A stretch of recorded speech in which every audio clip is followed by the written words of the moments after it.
Hey gang, AV here. Welcome to my review of the Star Wars The Last Jedi Rey in her Island Journey outfit. This is from the Star Wars Vintage Collection.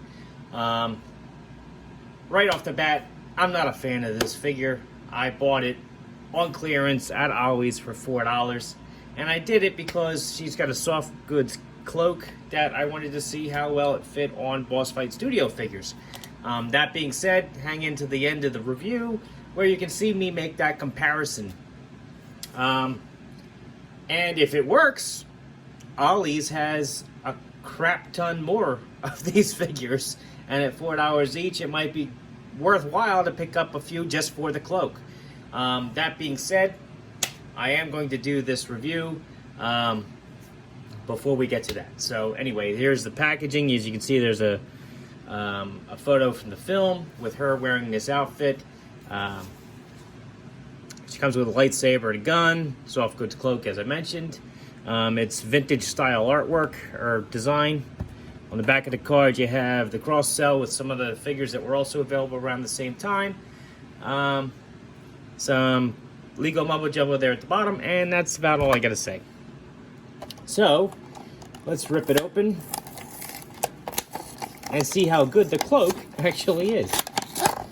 Alright, so there we go. Toss that off to the side there.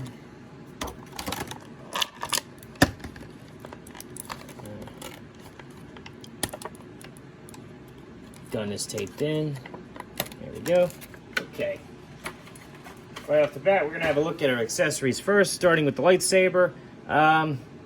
It appears to be the Anakin Skywalker handle on there with the blue blade. We've seen this numerous times. The buttons are painted in, which is nice. So there's that. Here is the pistol. Minimal detail on there, frankly.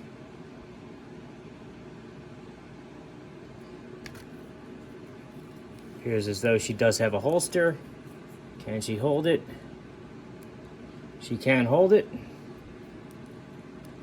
And it does sort of fit in the holster. Oh, there we go.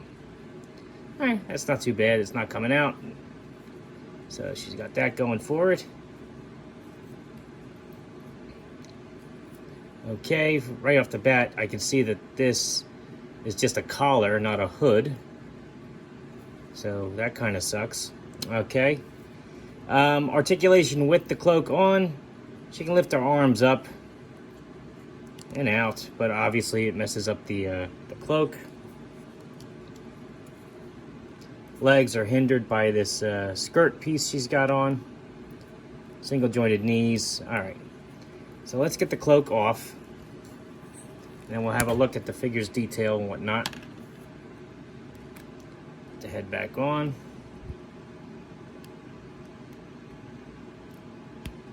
It's got a barbell peg on there.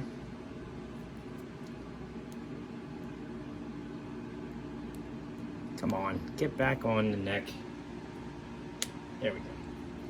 All right, so here's the figure. The light.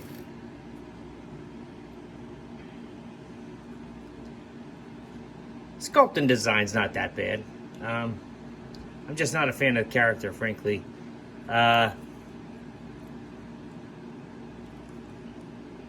Rubbery vest on her. Okay. So anyway, head is on a barbell joint. Allows for full 360-degree rotation. Can tilt her head from side to side. Look down. Look up. Pretty decent. Arms can do a full 360. They can go up about that high. Nothing at the bicep. Elbows, single jointed, can bend a little over 90 degrees. Wrists, 360-degree rotation there. She does have an ab crunch or torso, but it's hidden by her outfit. Pretty well hidden by it. Oh no, there it is. Okay. You can see the joint right there underneath the belt. So that's where her motion is.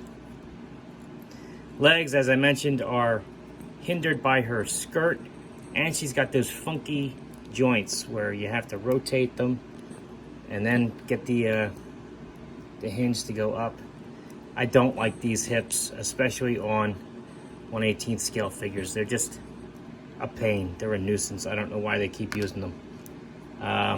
Single jointed knees, as I mentioned, although this one isn't, there we go, is bending there. Ankles, 360-degree rotation. Pointer toes down, pointer toes up, and that's about it. I mean, not bad, but again, for $4, I bought it for the cloak. So let's see how well the cloak works on a female Boss Fight Studio blank. Pop that head off. Slide this on. That's not too bad. It does fit pretty decent. So it might work well for a custom, but it's not the best soft goods cloak in the world. It does kind of... I might be able to use it, but I'm not sure if I'll need to buy any more than the one I've already got, frankly. It's not too bad, though. I am bummed out that there's no working hood on the back, and the fact that this is sewn up so far down. It would have been nice if it was only clasped there, but still closed in the front. That way, it would have been closed like this, but you could still move the arms around without it looking all funky. But anyway, let's slip this off again. All right, so last but not least, before I forget, we'll do some size comparison now. Get her standing if she wants to stand.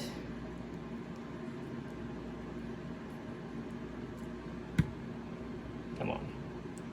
This is a vintage collection figure, so she is going to be a little on the shorter side at 3 3/4 inches. There you go, all the way in frame. So she's going to actually size up pretty well with vintage G.I. Joe figure, Snake Eyes, if she decides to stand up. Yes, I'm getting frustrated already. There we go. All right, so Boss Fight Studio blank, as I mentioned, tower over her.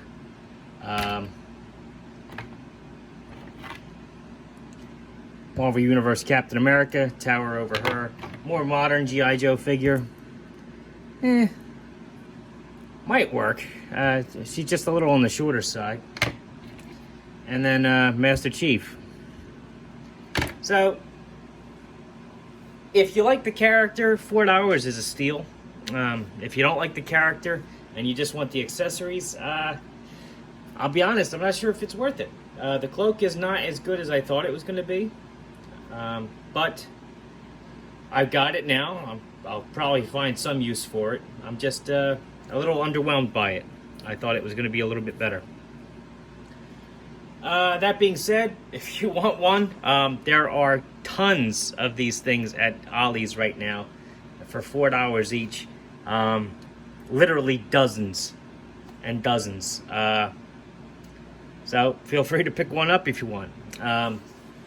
That being said, this has been AV. If you like this video, check out my channel where I review a whole bunch of other 1/18 scale content, figures, vehicles, accessories from numerous toy lines, as well as a few comic books here and there. If you like what you see there, then please subscribe. And as always, thanks for watching.